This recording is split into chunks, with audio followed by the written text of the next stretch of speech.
কল্যাণ ব্যানার্জি আইন ভালো জানেন বলে আমার কোনোদিন ধারণা ছিল না, এখনো নেই। উনি পার্টির লোক, চিৎকার চেঁচামেচি করেন, জজ সাহেবরা অনেক সময় ওনার কথা শুনতে বাধ্য হন। আমি একটা উদাহরণ দিচ্ছি, তাহলে বুঝতে পারবেন, তারপরে মামলা আসছে।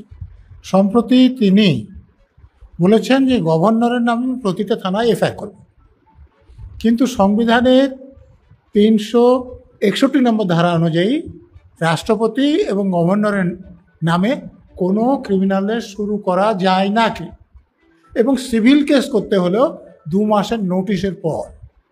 তো কল্যাণ ব্যানার্জি যখনই কোনো থানায় এফআইআর করতে যাবেন, থানার ওসির কাছে শিখতে হবে তাকে যে গভর্নরের নামে কোনো এফআইআর করা যায় না। তো কল্যাণ ব্যানার্জি এরকম আইনজীবী। এখন ক্ষেত্রে সুপ্রিম কোর্ট জাজমেন্টের কোথাও বলেনি যে যারা ফিজিক্যালি হ্যান্ডিক্যাপ্ট আছে তারা বেআইনিভাবে অবৈধভাবে চাকরি পেয়েছেন বলে চিহ্নিত হলেও তাদেরকে পরীক্ষায় বসতে দিতে হবে। সুপ্রিম কোর্টে যেটা ছিল যে বেতনটা তারা কতদিন পাবে সেই ব্যাপার। তো সেটা থেকে যদি কল্যাণ ব্যানার্জির ধারণা হয় যে তাদেরকে পরীক্ষায় বসতে দিতে হবে, তাহলে তার আইন সম্বন্ধে যে ধারণা, সেটা বোধহয় একজন পাগলেরও ওর থেকে ভালো ধারণা আছে।